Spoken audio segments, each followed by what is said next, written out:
Nagbabalik ang oras na Zamba Sulta. Kayo pa rin po ay nakikinig sa 1116 DXAS, your community radio. Muli, ako po si Sara May Tulabing. Ang DXAS ay isa sa mga himpilan ng Far East Broadcasting Company at kasapi sa kapisanan ng mga broadcaster ng Pilipinas. Ang FEBC po ay isang non-profit, non-commercial and donor-based radio station. At dahil sa katapatan ng ating Diyos at sa inyong partnership, tayo po ay nagpapatuloy sa paghahatid ng mabuting balita ni Kristo. Inaanyayahan namin kayong maging bahagi ng ating radio ministry. Pwede nyo pong iscan ang ating QR code at mag-deposit sa ating bank accounts para sa inyong donasyon.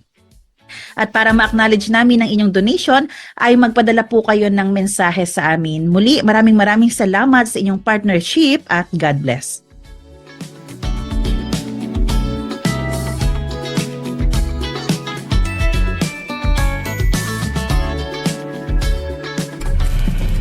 Ngayon sa kasaysayan.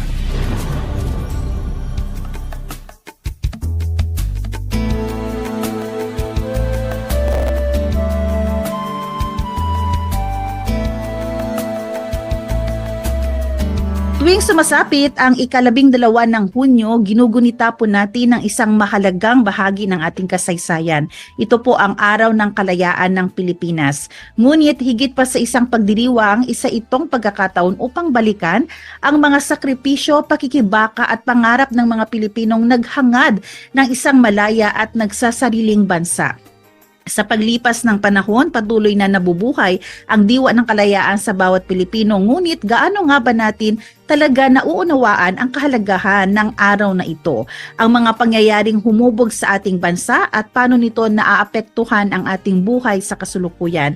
Upang mas mapalalim ang ating pag-unawa, makakasama po natin ngayon ang isang historian at guro na magbibigay linaw sa mga mahalagang usapin tungkol po sa Araw ng Kalayaan at sa ating mayamang kasaysayan. I-welcome po natin si Sir Rovic Jan Eslao, ang founder ng La Liga Historia Zamboangueña. Sir Rovic, good morning. Happy Independence Day. Good morning, Ate Sara at sa lahat ng mga tagapakinig. At kung sasabihin sana, lahat ng mga single dyan, Happy Independence Day. Parang tinamaan po ba kayo, Sir Rovic? Kaya nga, ako na lang nauna para... Opo. Pero Sir Rovic, bago tayo magpatuloy sa ating discussion, gusto ko pala mag-thank you for welcoming the XAS nung nakaraang mga linggo at nakabisita dyan ng aming SM at si Ate Dang sa inyong simbahan. Yes, regards din kay Sir Duco na nagpapalit card sa amin. Maraming salamat elders po. Shout out kay Uncle Ed. Listen. And to our listeners ng Talon-Talon Main Alliance Evangelical Church, my home church. So also thank you for visiting us. At least our members are aware ba they will also know, and maybe they're listening. Hopefully they're listening right now sa inyong station, sa ating station dito. Kasi bihira lang tayo magkaroon ng historian teacher at the same time ay Kristiyano, no, na pag na-merge ang kasaysayan, ang history, ang secular at ang spiritual insight. So, Sir Rovic, today is Independence Day. At ito na yung ika-128 Independence Day ng ating bansa. Tama po ba? Okay, yes po. Kasi ito ay may activity din actually ngayon ang DOLE. At marami sa mga kabataan natin, holiday ngayon, pero baka assignment to nila for Monday. Maraming mga kabataan, alam lang na Independence Day ngayon, pero hindi alam talaga ano ba yung history nito. Bakit ba nagkaroon ng Independence Day? Pwede niyo po ba kaming ibalik sa kasaysayan, Sir Rovic, at ikwento nyo ano ba ang nangyari? Bakit wala tayong kalayaan nung before ang ang June 12? Okay, sige. May mahaba-habang kwento to, pero try ko lang i-short, no? Iklian. So, I'm sure sa ating mga grade 5 at 6 na mga estudyante mag-aaral, meron na silang kasaysayan ng Pilipinas. So hindi yan mawawala ang lesson tungkol sa Araw ng Kalayaan tuwing Hunyo, ika-12, 1898. No? So ano lang, no? It's a quick timeline lang. Before nito, of course, under pa tayo sa Espanya, no? Sa Spain. We have been a Spanish colony for more than 300 years, no? ever since Magellan arrived, and then when Legazpi also came to finish Magellan's job, nag-start na po yung colonization from Cebu to Manila to the rest. For Zamboanga specifically, 1635 din they established their presence here, and yung ebidensya po nun yung Fort Pilar. Yan yung simula ng kolonyalismo ng Espanya dito sa Zamboanga. Pero kung tatanungin natin kung bakit meron tayong araw ng kalayaan tuwing Hunyo ika-12, alamin muna natin ang Philippine Revolution. So, nagpapasalamat din ako sa iyo, ate, na nabibigyan na ulit ako ng pagkakataon. Since May 18, no, nung nag-usap tayo about Dia de Vicente Alvarez, actually connected po to sila, no? So, itong araw ng kalayaan. So, balik tanaw muna tayo sa Philippine Revolution, no? So, nung Philippine Revolution, ito na yung pag-aaklas natin, no, bilang isang bayan laban sa kolonyalismo. Pagdating ng 1896, no? So 2 taon bago yung araw ng kalayaan. Dito may 2 phase po yung Philippine Revolution. I remember mentioning it during our talk last time, no? So there is phase 1 and phase 2 now. So phase 1 muna tayo para hatiin natin ang ating kwento. Nung phase 1, of course, nagsimula ito 1896, no, nung si Andres Bonifacio pati ang kanyang katipunan nag-aklas, no, yung pinunit nila yung sedula sa Pugadlawin or sa Balintawa. Actually may debate pa yan, pag-usapan natin ulit natin sa August, no, so nangyari sa August. So of course nag-aklas dahil ang abuso ng mga Espanyol, pati mga praile o mga pari that time, no. Pero hindi to true sa lahat, no, kasi Zamboanga wala namang ganung accordingly sa sources.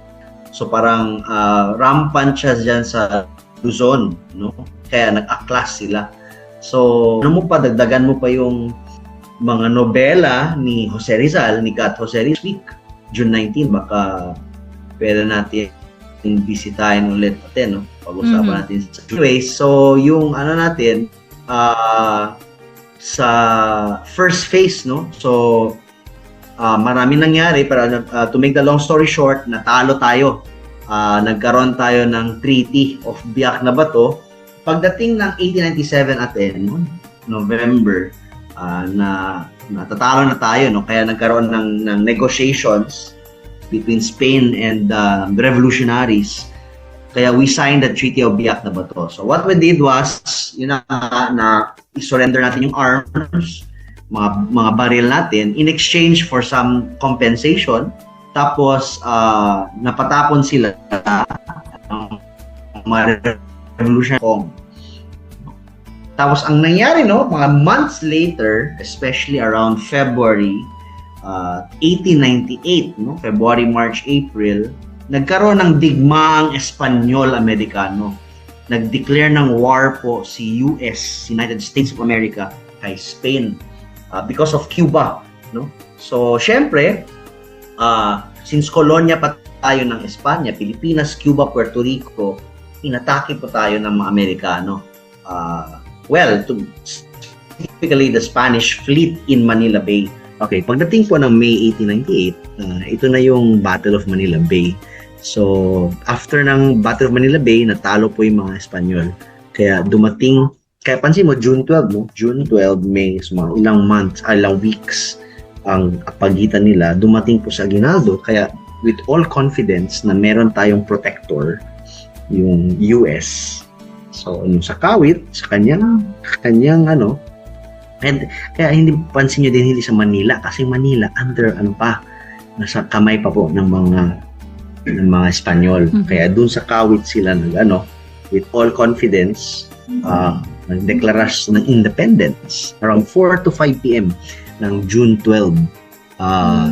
So doon na po na pinakita ang flag, no? I mean, na wave po yung flag natin, no? Pero yung flag natin na meron pa yung mata, yung sa sun, no? Ganyan pa yung forma niya. Pero hindi yung ang unang pagkakataon na pinakita ang flag. Actually, nung May 28 pa, and the Battle of Alapan sa May Cavite. Kaya May 28 to June 12 are flag days. So, kaya nga, hopefully, no, sa ating mga kababayan, dapat proud po tayo sa ating flag. Dapat pakita natin yung ating watawat ng Pilipinas. So, yun na. Pagdating ng June 12, it's already time na we will declare ourselves independent from Spain. So that also began the second phase of the Philippine Revolution. So yun natin. Opo. Sir Rowick, pwede niyo po ba munang sabihin, ipaliwanag sa amin, bakit nga ba tayo sinakop ng mga Espanyol? Ano bang nakita sa atin? Ano yung reason? Bakit ganun katagal? 300 years more than? Of course, siguro ang pwede nating, sure, marami pa yung factors, pero parang yung mga historians katulad namin, mga history teachers would summarize it to 3 Gs, no? God, gold, glory, no? So first, of course, to resources, no? This was during the age of exploration. So mga empires sa Europe naghahanap ng resources, no, to build up their empires. So actually ang habol na spices. So maraming spices dyan sa Indonesia actually. Since nadaan man tayo ni Magellan, so parang it was an opportunity for Spain to build an empire in Asia. So since conduit lang po tayo ng trade between China, because China talaga yung another trade source, no, source of trade. So because of the Manila Galleon trade, yun na yung yung lifeline, no, ng economic opportunities ng Spain sa Asia. So yan, for 300 years, no, we have been pero hindi yan siya absolute, no? Hindi meaning na lahat ng Pilipinas under sa Spain. Okay. May mga areas din na independent pa from Spain, like the Sultanate of Sulu, Sultanate of Maguindanao. These are states that existed even during the time of the Spanish, although there were some interlude, may mga nuances kasi. Tapos syempre may mga threats din from other countries. The Dutch tried to invade the Philippines. The British even captured Manila for 2 years. So may mga ganong interlude. So yung 300 years, hindi yan siya absolute na Spanish control. May mga may mga interludes, no, of other forces. Pero bakit yung Sulu na na-mention nyo, yung Maguindanao, hindi nila nasakop? Well, first of all, they were a formidable state, no? Kaya nga one aspect or one reason why Zamboanga or Fort Pilar was built, because yun na nga, they were trying to protect the salt settlements in Luzon and Visayas from the Sultanate, because the Sultanate were known to be raiders. They raid villages, they loot, according to sources.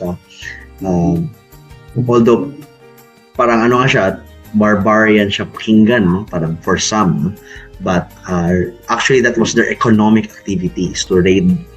Kaya nga the Spanish have made a stronghold in Zamboanga to check this raider. So may mga ganung aspects. No? So of course the Spanish also used Zamboanga as a staging point for invading Maguindanao and Sulu. They were battles. It lasted for 300 years also. So it was not an easy of course people died, people were killed on both sides. So it was a long war also. So it was a testament to the resistance of the Moros, as what they will be called later, no? Because the word Moro is a Spanish term actually for the Moors, because back in Spain they also encountered Muslims and they were called Moors. That's why when they encountered Muslims again here, Dolcene Moro. So that's when so it's the word Bangsamoro actually, or the Moro, it's really a foreign concept. So may mga ganong aspects din. Okay. Yun natin. I hope na-answer ko sa Kasi may naalala kong story ng mga Horomendato, kaya hindi na nasakop yung etong community ng Muslim kasi talagang nilaban ng mga kababayan natin ate, ng area. let me qualify. There were times that let's say Jolo, for example, was under Spanish control. So some parts, no, but not everything, ha. Okay. May mga areas na actually that's where the Spanish failed and where the Americans succeeded. The Americans actually succeeded when where the Spanish failed. So parang it was only during the American period where the Muslims in the South were integrated into the Philippine hegemony. Parang ganun. So, nung nakuha na natin ang ating kalayaan noong June 12, ano nang nagbago? Paano naging buhay ng tao? Ano nangyari? That's a good question, te, because yun na nga. Ako, if you ask me personally, as a historian, I objectively would say that we have not achieved our independence by June 12. Actually, I would say the real Independence Day was July 4. Kaya pala may July 4. Yes. 1946? Yes. That's when we declared independence from the United States. Kasi nga, nasakop nga tayo ng US. So, kung i-base mo sa June 12, meron na, hindi nga tayo independent after 1898 because we were a colony of the US. Oo. So, let's say, parang officially or de facto or technically independent tayo after 1946 pa. So, of course, parang, kasi, maka-proud din kasi ang June 12 because we were the first democratic republic in Asia. So, parang may ganun tayong bragging rights eh. So, tapos ang funny part pa doon natin, according to some sources, tinanggal tayo sa July 4 kasi same tayo ng Independence Day sa US. So, ang chismis, accordingly, during the time ni Macapagal, of course, so kung mag-banquet daw ang Filipino, pati US at the same time, maraming pumunta sa US. So, parang duplicate, no? Double, So, para unique daw. So, palitan natin ng June 12. Okay. So 1988 hanggang 1946, yung buhay natin... 1898 hanggang... ano yun? 1946? 1946. Yung buhay natin, same lang ba nung time nung Espanyol? Ganun po ba yun? Ang ibig sabihin nun? Not necessarily, no? Kasi syempre, with technologies and societal developments occurred. For example, we have public education for the first time. So when you say public education, all children are required to go to school. So that happened during the American period, unlike the Spanish. No? Of course, English is now used as a medium of instruction. And then of course, since parang we were trained in democracy. No? So, we were given more leeway, more freedom by making decisions, by electing representatives, electing senators. So that's when the things that are happening between 1898 and 1946. So marami din nangyari, but at some point, we were technically trained for becoming independent. So the Commonwealth ni Quezon. So that was the American promise of independence. Tapos dumating pang World War II. Actually, World War II delayed our growth because supposed to be nga, kung walang World War II, siguro we could have been a strong nation. Pero the war really made us backwards. No? Most of our infrastructure were destroyed. We need to borrow money pa, which eventually is still part of our debt. No? So parang it's a very painful childbirth or birth pain pala, painful birth pain as a new republic. Pero ano po yung masasabi nyo sa mga taong sumulong ng ating kalayaan? Grabe ba yung sakripisyo? Paano natin Of course, ma-describe? No words can describe the sacrifice kasi iba din ang panahon dati, syempre, in terms of healthcare, for example. They don't have access to healthcare. For example, tuberculosis pa lang is a number one killer before. it killed Quezon, for example. Now, meron ng cure sa TB, mga ganun, cholera. That's another thing. The epidemics were common, no? And we don't have cure at the time. So, syempre, mahirap tumira sa panahon na iyon kasi wala ka pang access sa healthcare. Of course, wala ka din access sa education. Kasi nga, yun na nga, you can just be a peasant. We're still in a feudal. When you say feudal, yun na nga, may amo ka, meron kang, you work on the field. So, may mga ganun aspects, no?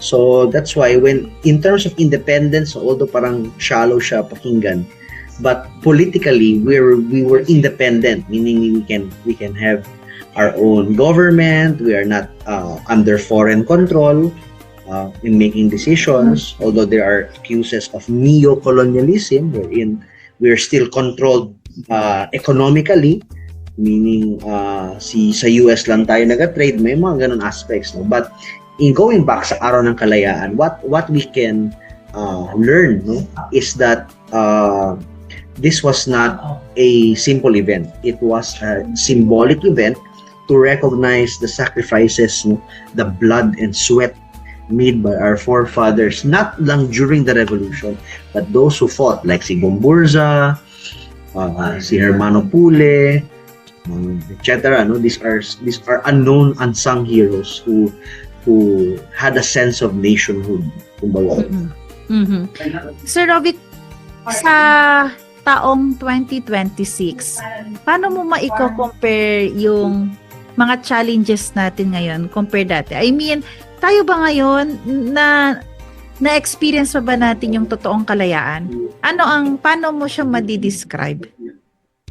Alright, so that's a difficult question to answer. Actually, it should be answered by all of us na because especially those who are listening, the fact that you're listening right now, it says that you are interested or hungry for answers, because if parang very philosophical ang approach dyan. So, but from historical perspective, very political and also a kind of economical. So, ngayon, maybe let's say right now, since we're politically independent, tapos meron pang mga di ba, may mga chismis or mga calls for Mindanao independence. Another aspect na yun kasi right now our politics is kind of messy, no? The Senate pa lang sa impeachment ni Vice President Sara, tapos taga Mindanao, so sino nga they're pushing for Mindanao independence. Pero yun lang, have we improved our lives, no? Would it be better for us to be independent, no? Like to have a separate tapos syempre, what are the implications or the results of that? Mahirap pa siyang, i-weigh in. Kaya nga, we always go back to history, no? To guide our decisions, no? Guide our... Kasi we tried that, no? Like for example, the Bangsamoro independence movement, there were calls for it, but it did not come into fruition. So, may mga ganong aspects na kailangan natin pag-aralan na. Pero ang aking masasabi sa taong na ito, especially sa ating mga estudyante, hindi sa ating mga makikinig na lang din, is freedom from ignorance. Because yan yung kailangan natin kalabanin. No? Kasi kung... Example po yan. Well, di ba, parang sabi nga nila is, may lamang, may lamang ang may alam, something like that. Oo. Yeah. So, hindi naman sinasabi mo lamang ang may alam. No? Lamang ang may alam. So, I stand corrected for my ignorance. Well, yun yung natin, kailangan natin i-work out. Kaya nga, always read. I really tell my students, and now I'm asking our listeners here, always read, no? And then to shape our opinions, no? And to voice out our opinions. So yung freedom of speech, so that's something we have to hold dear, no? It's our way of expressing our political views, our religious views, no? Especially June pa naman is another month, no? Some would use it as Pride Month. Mm-mm. Some would use it as, I think for Zamboanga, Dia de Fundación de Chabacano. Actually, we're looking forward to it, no? Pero ako, basically, meron bang birthday ang language mo? Meron bang aspects? So, yun, I believe na when we talk about freedom, independence, that's something na we have to ask ourselves, are we really free? Free from what? Yun yung I believe hindi tayo makasagot yan, but kundi tayo isa't isa. Mhm. Pero kung i-compare ba natin nung 18, ano po yun? 1898. 1898 backward, tsaka ngayon, mas mahirap po ba dati talaga o mas mahirap ngayon yung freedom natin? Well, depende kasi.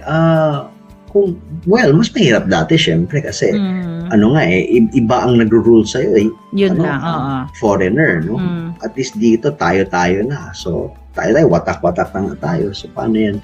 So, ganito na lang. Iba ang, well, the problems are the same but by different generations. Mhm. Like, for example, unity, that's something that we kind of need to work on. Nation building also, because, unfortunately, I'm not downing mga OFWs, no, but they're forced to leave because walang job opportunities here. So that's something na we could have done better as a country, as a republic. So, well, I'm hoping for a better one. That's why I still chose to be here. Although there are opportunities outside, no? But I believe the battle kasi is here, no? In the schools, in the universities.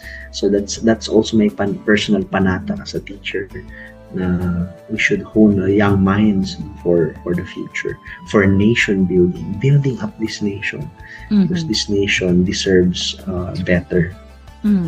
Sir Rovic, baka pwede nyo rin kami bigyan ng konting tips. Paano ba namin pwedeng i-enjoy ang freedom na meron kami ngayon?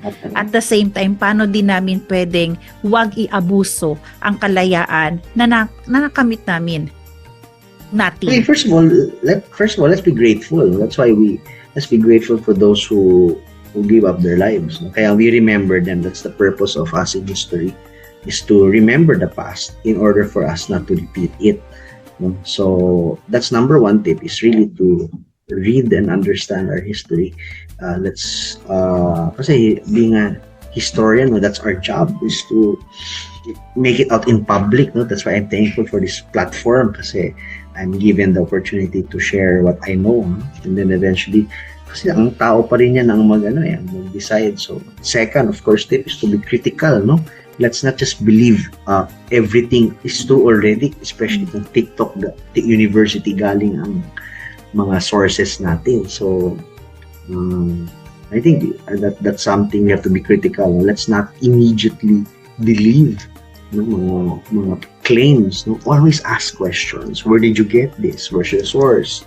So, that's basic, And then parang exegesis din siya in terms of biblical, So, sometimes we use things, like exegesis, kumbaga, you're using historical events for your own narrative. That's something din very, very troubling.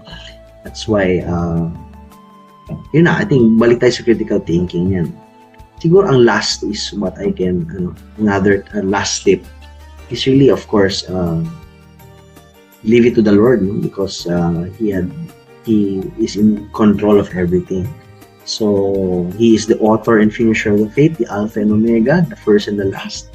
But basically, He's the constant in all of history, in time. So, well, actually, I remember nag-exegesis sessions kami with my discipleship group this week, from Tuesday night, if I'm not mistaken. We're talking about Zechariah, the father of John the Baptist, who did not believe the prophecy kasi old na siya na magkaroon siya ng anak, Oh. Pero nangyari yun. So hindi siya nag-believe, he was mute, pinamute siya. By the time that John was named John pa naman ako. So John was, he insisted that he named the baby John. That's when he was able to speak. So parang, what we learned, very personally, I learned from that session is that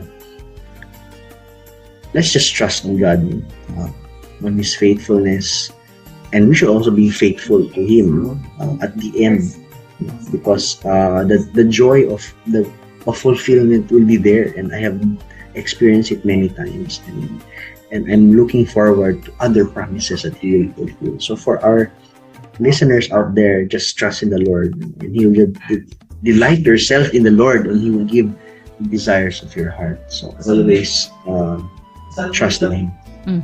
So kung in total ang wisdom na pwede nating makuha dito, Sir Rovic, ano yung wisdom na pwede nating makuha for our future, present also? Trust in the Lord. And lean not on your own understanding.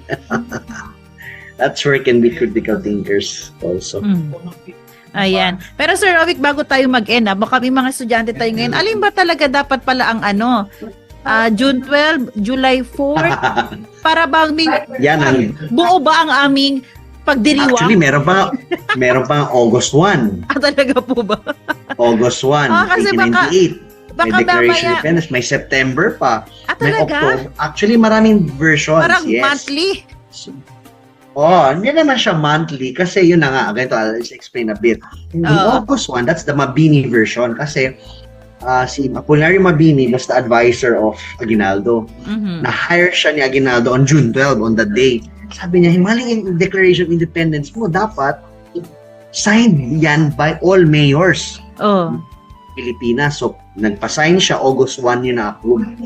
So, that's the Bacoor Declaration. So, I hope Doc Eman is listening here. So, Doc Eman, by the way, was the former president of the Philippine Historical Association.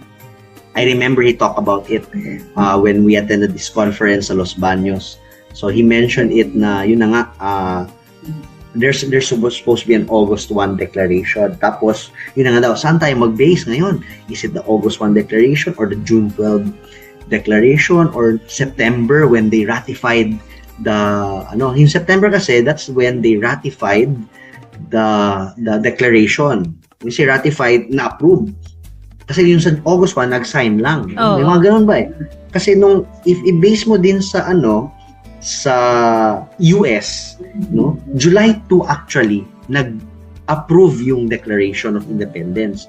Yung July 4 pinablish yung declaration. So may mga ganun eh. So which one you're gonna So for me, the people should be So para lang, klaro for everyone lang, just from a historian's perspective, June 12 by law is Independence Day. So by law Tapos July 4 is Republic Day because that's when we became an independent republic. So parang, and then July 4 is also Philippine-American Friendship Day. So parang ganun. So officially guys, June 12 po ang ating holiday, no? Ating Independence Day from Spain. From by Spain. Law. From Spain, klaro yun. Pero independence from US, that's July 4. Okay. That's July 4. Kasi yung next na tanong dyan, kailangan ba kayo magse-celebrate sa time lang ng Espanyol o dapat to na talaga sa time ng Amerikano? Kung gusto mo from Japan pang October 14. Ewan ko lang.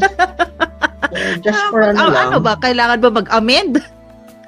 Hindi naman. Iklaro lang natin, no? So, although kaya nga, that's why we need to know our history. Very complicated and complex. But to make it uncomplicate it, June 12 na po. June 12. Okay. Naku, maraming salamat sa Panginoon kahit papano.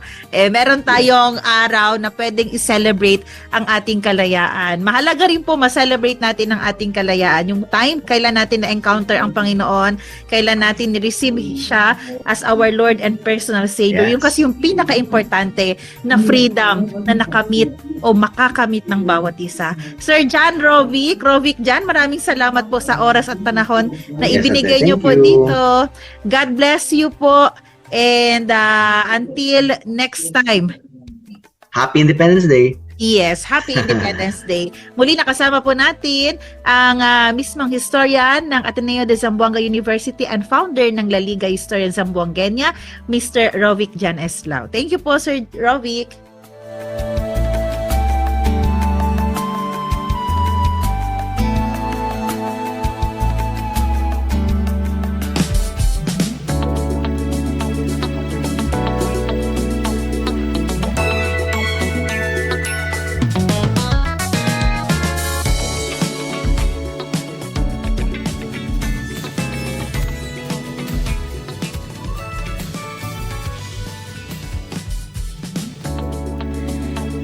Muli, maraming salamat sa ating naging guest ngayon sa ating segment Lingon sa Kasaysayan, Karunungan para sa kasulukuyan. Ayan, kalusugan sana sabihin ko.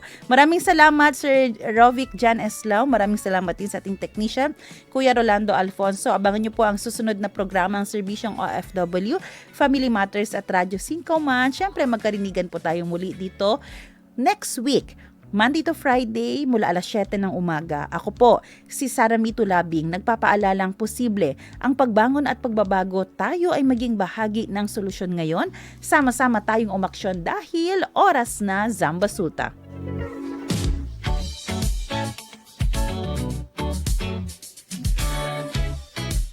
Inyong napakinggan ang programang Oras na Zambasulta. Para sa mga komento, mensahe o suhestyon, tumawag o mag-text sa 0916-296-6625 o sa 0998-844-1410.